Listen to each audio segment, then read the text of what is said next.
మన ప్రభు అయిన యేసుక్రీస్తు నామంలో వచ్చిన మీ అందరికీ ప్రభు పేరిట వందనాలు చెల్లిస్తున్నాను. దేవుని మహాకృపను బట్టి మనందరం కూడా ప్రభు ఎదుట నిలిచే భాగ్యం మనకిచ్చాడు. ఈ అంత్య దినములలో చాలా మెలకు కలిగి చాలా జాగ్రత్తగా ప్రభువుని వెంబడించాలి. ఎందుకు అంటే మనం చూస్తున్న పరిస్థితులన్నీ కూడా మార్పు చెందుతున్నాయి. అన్నీ మారుతున్నాయి కానీ మనం మారట్లా. అర్థమవుతుంది కదా? అన్నీ మారుతున్నాయి, మనం మారట్లా. యేసు ప్రభు ఎదురు చూసేది అన్నిటి మార్పు కొరకు కాదు, మన మార్పు కొరకు. మన మార్పు కొరకే ఆయన ఎదురు చూస్తున్నాడు. మనం ఎప్పుడైతే ఆయన వల్ల మార్చబడతామో, మనం ఎప్పుడైతే ఆయనలాగా మనము ఎదుగుతామో, అప్పుడు ప్రభు ప్రత్యక్షమై మనల్ని ఆయన నుండి స్థలములోకి తీసుకెళ్తాడు. దాని కొరకే కల్వరి శిలువలో చేసిన త్యాగం యొక్క పరిమాణం. ఆయన ఈ లోకానికి వచ్చి శరీరాన్ని ధరించుకొని నిందలు, అవమానాలు, కష్టాలు అనుభవించి శిలువ శ్రమలు అనుభవించింది. ఎందుకంటే ఏదో వచ్చి ఏదో అద్భుతాలు చేసి 4 మేలు చేసి వెళ్ళిపోవటానికి కాదు. పాపములో, శాపములో ఆదాము చేసిన ఆ అతిక్రమమును బట్టి ప్రతి మనుష్యుడు కూడా మహిమలో నుంచి తొలగిపోయి ఆ శాపపు, ఆ నరకపు మార్గములు వెళుతున్న వారిని పరలోకపు యొక్క బాట వైపు నడిపించాలని దేవుడు ఈ కార్యము చేసి మన పరిపూర్ణత కొరకు ఆయన ఎదురు చూస్తున్నాడు. కానీ ఆయన ఆశించింది మన జీవితాలలో కనబడట్లా. ప్రభు ఆశించింది మన జీవితాల్లో కనబడట్లా. చాలామంది క్రైస్తవులు అని చెప్పుకుంటున్నారు, కానీ ఆ క్రైస్తవ జీవితానికి తగినట్లుగా వారి విధానం లేదు.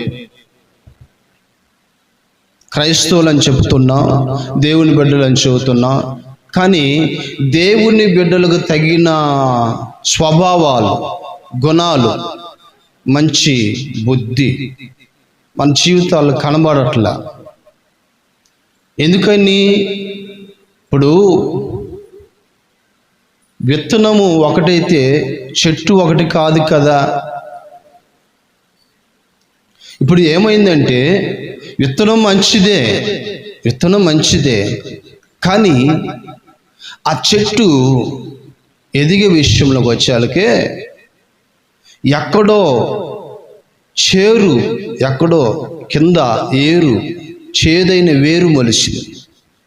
ఆ చేదైన వేరు మొలవటం వలన ఆ చెట్టు అంతా కూడా చేదుగా మార్చబడుతుంది. దేవుని వాక్యం మంచిదే. దేవుడు మనకిస్తున్న ఉపదేశం శ్రేష్టమైందే. కానీ ఆ ఉపదేశాన్ని, ఆ వాక్యాన్ని తీసుకునే స్వభావం, తీసుకునే హృదయం, తీసుకునే ఆలోచనలు ఉన్నాయే, ఆ ఆలోచనల్లో ఎక్కడో చేదు విత్తబడుతుంది. ఆ చేదు విత్తబడటం ద్వారా మంచిది కూడా పాడైపోవటం వలన ఏం జరుగుతుంది?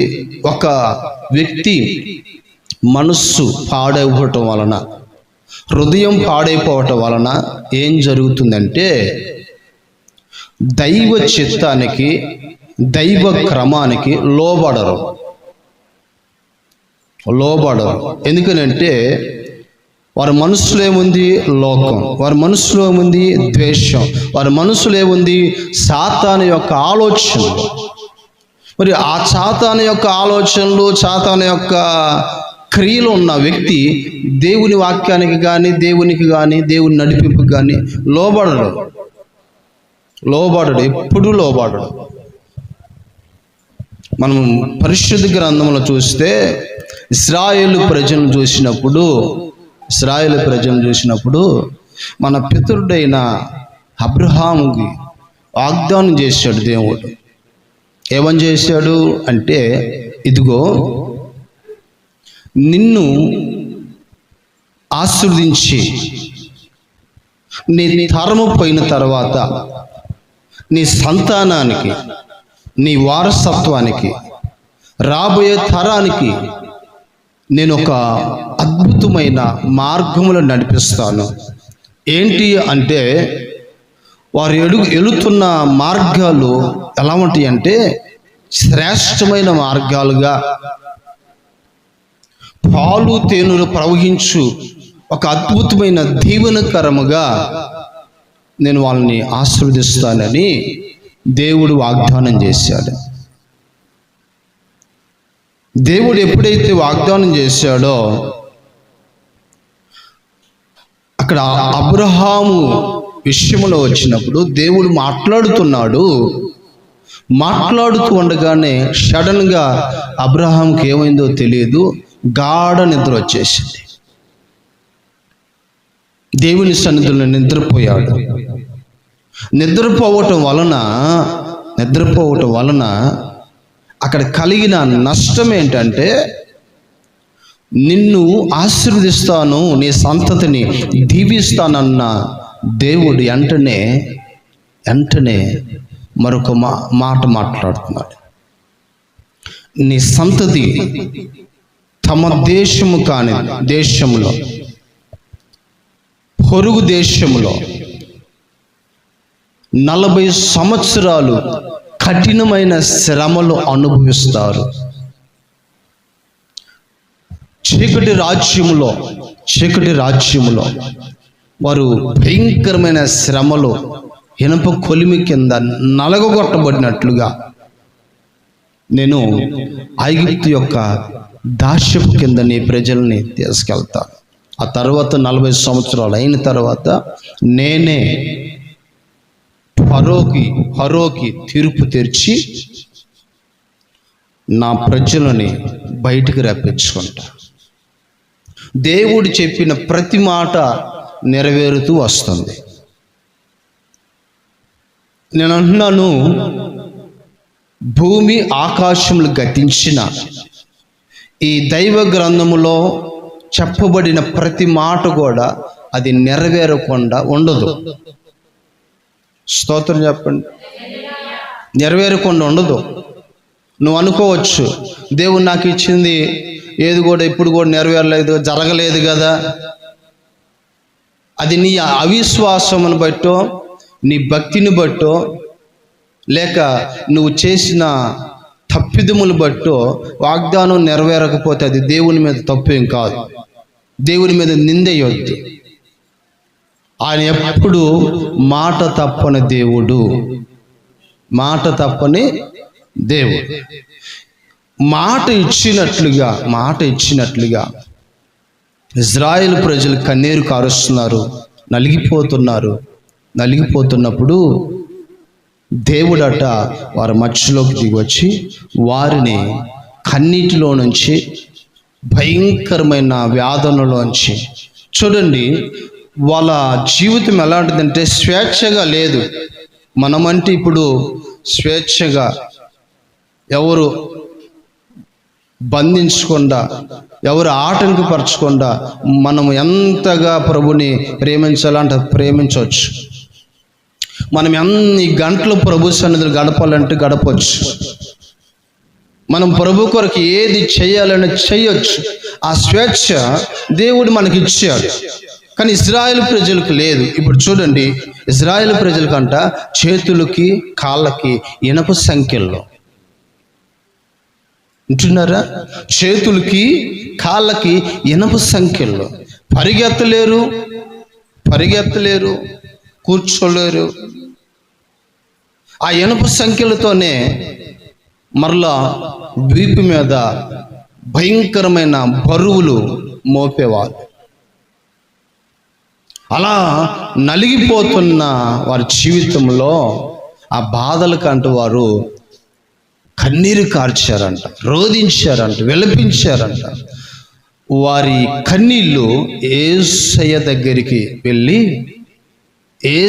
దగ్గరికి వెళ్ళినాయి అంట. ఆ మూలుగులు, ఇశ్రాయేలు ప్రజలు ఏడ్చే ఆ మూలుగులు దేవుని దగ్గరికి వెళితే ఆ మూలుగులు విన్న దేవుడు తట్టుకోలేక దిగొచ్చి ఇశ్రాయేలు ప్రజల్ని తన బాహువు చేత బయటికి తీసుకొచ్చి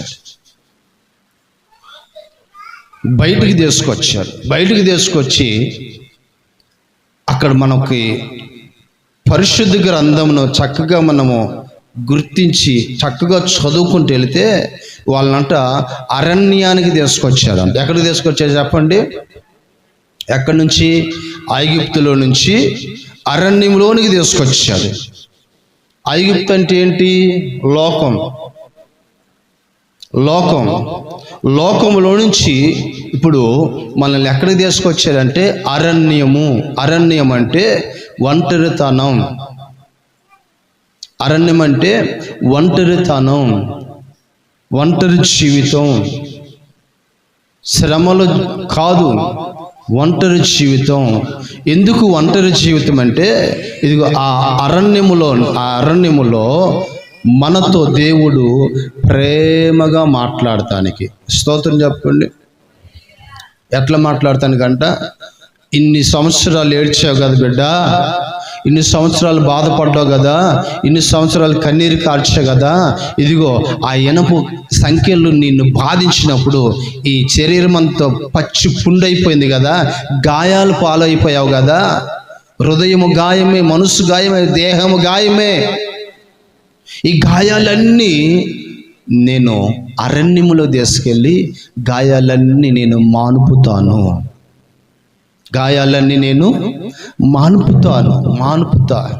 మాన్పి నీకు కావలసిందంతా కూడా నేను ఇస్తానని దేవుడు అరణ్యానికి తీసుకెళ్ళాడు. ఇప్పుడు అరణ్యానికి తీసుకెళ్ళిన ఇశ్రాయేలు ప్రజలకి ఆ అరణ్యములో ఐగుప్తు దేశంలో అంటే కష్టపడి వాళ్ళే ఆహారం తెచ్చుకోవాలి, వాళ్ళే వండుకోవాలి.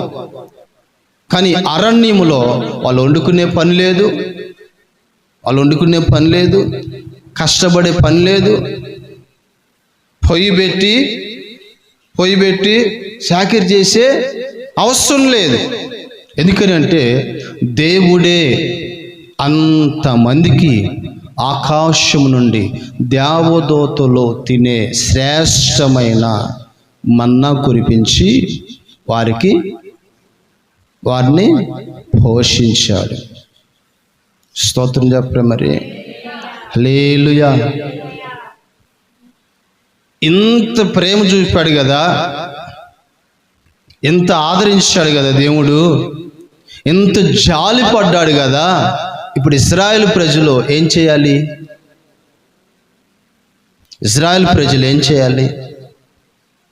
దేవుణ్ణి ఎలా చూసుకోవాలి?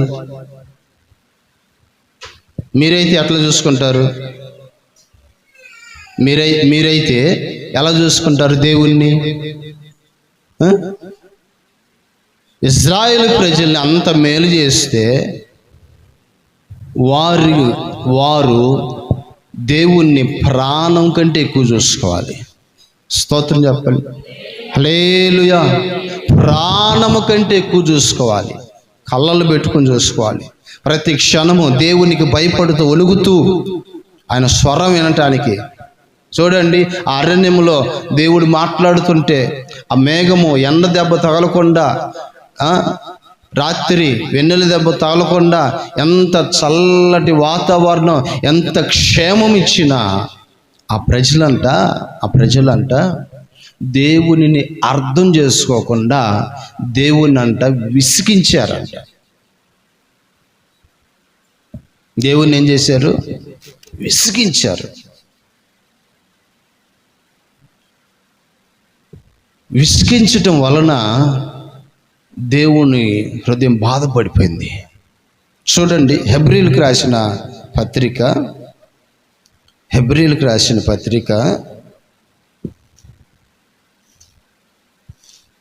తీయండి.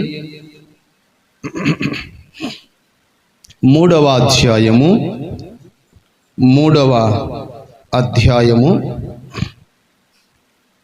వచనం నుండి చదవండి.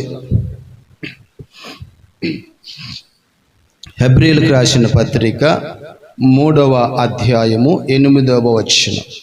నేడు మీరు ఆయనను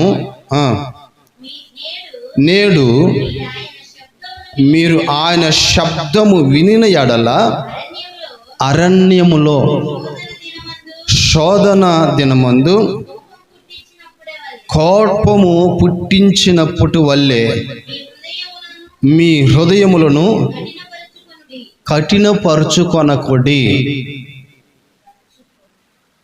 ఏమండి? మీ హృదయములను కఠినపరుచుకొనకుడి.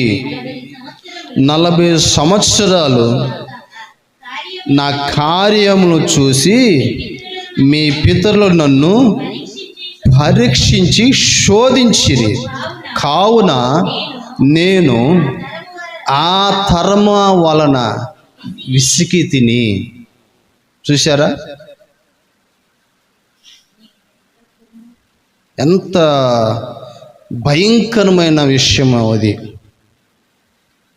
ఇజ్రాయేలు ప్రజలు ఎన్ని మేలులు అనుభవించినా, దేవుడి ఎంత ప్రేమించినా వారట దేవునిని విసిగించారంట.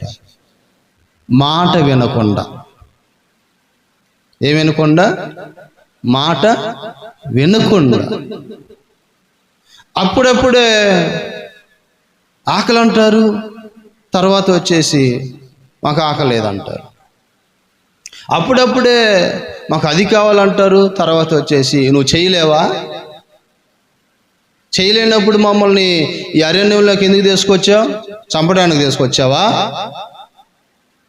చూసారా వాళ్ళు ఇశ్రాయేలు ప్రజలు మైండ్ సెట్ చూడండి. నాకు అనిపిస్తుంది వీళ్ళందరూ కూడా శాడిస్టోళ్ళు ఏమో అనిపిస్తుంది. శాడిస్టోళ్ళు. మరి శాడిస్టోళ్ళు కాకపోతే ఇన్ని మేలులు అనుభవించి అసలు నేను ఒక మాట చెబుతున్నాను వినండి. అసలు దేవుని ముందు వీళ్ళెంత? దేవుడి ముందు వీళ్ళెంత? దేవుడే తగ్గించుకొని, దేవుడే ప్రేమ చూపి, దేవుడే కన్న తల్లిలాగా కన్న తండ్రిలాగా వారిని దగ్గరకు చేర్చుకొని వారి గాయాలు కట్టి వారిని ఆదరించి వారి అవసరాలు తీర్చి వారి క్షేమాన్ని కోరుకుంటుంటే కృతజ్ఞత కలిగి ప్రభుని స్తుతించుచు ఆయన ముఖం చూసి బ్రతికేయాల్సిన వారు ఇప్పుడు ఆయన అంట విసిగించేస్తున్నారు. పిల్లలు విసిగించితే ఏం చేస్తావు? పిల్లలు విసిగించారనుకో ఏం చేస్తారు చెప్పండి? ఫస్ట్ ఫోన్ వెళ్ళారు, అరే రే నీకు చాక్లెట్ ఇస్తారు, అది ఇస్తారు, ఇది ఇస్తారు అని చెప్పేసి ఏమంటాం మనం? బ్రతిమలాడతాం. వాడు బ్రతిమలాడినా కూడా వినలేదనుకో ఏం చేస్తారు? బెత్తం వాడాల్సిందే. వాక్యం చెబుతుంది, బెత్తము వాడని కుమారుడు మూర్ఖుడు అయ్యి త్రోవ తప్పుతాడంట. పిల్లలకి మాట విననప్పుడు బెత్తం వాడాలి, శిక్షించాలి. శిక్షించకపోతే వారు పాడైపోతారని దేవుని వాక్యం చెబుతుంది. దేవుడు కూడా అలాగే చేశాడు. వారు వినలేదు, వారి మాట వినలేదు, విసిగించారు. విసిగించడం ద్వారా దేవుడు కొట్టాడు. అరణ్యములో ఆకులు రాలినట్లుగా రాలిపోయారు. స్తోత్రం, హల్లెలూయా. నేను ఎందుకు ఈ మాటలు చదువుతున్నానంటే ఇశ్రాయేలు ప్రజలు అంత ఆశీర్వదించబడి కూడా వాళ్ళు దేవునిని అర్థం చేసుకోకుండా దేవునిని విసిగించారు. అయితే ఇప్పుడు మనము అమూల్యమైన యేసు రక్తములో కడగబడి వాళ్ళకంటే ఇశ్రాయేలీల కంటే అధికమైన కృప పొందుకొని వాళ్ళకంటే శ్రేష్టమైన స్థానాన్ని మనం సంపాదించుకున్న మనము ఎలా ఉన్నాం? వాళ్ళలాగా దేవుణ్ణి మనం విసిగించే వారముగా ఉన్నామా? దేవుణ్ణి సంతోషపెట్టే వారముగా ఉన్నామా? వారు ఏ విషయములు విసిగించారంటే వారు తమకిష్టమైన మార్గంలో వెళ్ళారంట. వాళ్ళకి ఏది చేయాలనిపిస్తే అది చేశారు. దేవుడు చెప్తున్నాడు, అది చేయకూడదు, అది నాకు నచ్చలేదు, అది నాకు నచ్చలేదు, అది మానేసేయి, అలా ఉండకూడదంటే వాళ్ళు ఏమన్నారు తెలుసా? నీకు నచ్చకపోతే ఏమైంది, మాకు నచ్చిందిగా, నీకు నచ్చాల్సిన అవసరం లేదయ్యా, మాకు నచ్చింది మాకు చేస్తాం, మాకు నచ్చిందే మేము చేస్తాం, నీకు నచ్చకపోతే మేమేం చేసేమి అని వారు దేవుని మాటను త్రోసేశారు. దేవుడు కోపాన్ని అణుచుకున్నాడంట. దైవ సేవకుడు అడ్డుపడనందున మోషే ఇశ్రాయేలు ప్రజలకు అడ్డుపడటం వలన దేవుని కోపము అణుచుకున్నాడంట. అణుచుకోవటం అంటే ఏంటి? లోపల ఏడ్చాడని. ఎవరిని బట్టి? ఇశ్రాయేలు ప్రజలను బట్టి, తన ప్రజలే. నేను అంటున్నాను, అన్ని జనుల వల్ల దేవునికి బాధ లేదు. వాళ్ళు నమ్మితే నమ్ముతారు, లేకపోతే లేదు. అన్ని జనుల వల్ల మందిరానికి రాకుండా ఉంటారే, వారి వల్ల దేవునికి ఎలాంటి బాధ ఉండదు. చెబుతాడు, ఇంటి అంటారు, లేకపోతే లేదు. కానీ బాధ ఎవరి వల్ల అంటే మన వల్లే. మనకు అన్నీ తెలుసు, కానీ దేవుణ్ణి ఏడిపిస్తాం. మనకు అన్నీ తెలుసు, ప్రార్థన తెలుసు, దేవుడి అద్భుతాలు తెలుసు, దేవుడి వాక్యం తెలుసు, దేవుని కొరకు ఎలా ఉండాలో తెలుసు, దేవుని కొరకు ఎలా బ్రతకాలో తెలుసు. అన్నీ తెలిసినా మనమే దేవుణ్ణి ఏడిపిస్తున్నాం. స్తోత్రం. అన్నీ తెలిసిన మనమే. నేను అంటున్నాను, దేవునికి శత్రువులు ఎవరో కాదు, లోకస్తులు కాదు, మనమే దేవునికి శత్రువులం. ఎందుకో తెలుసా? ఆయన పేరు పెట్టుకొని, ఆయన బిడ్డలని చెప్పుకొని ఉంటున్నారా?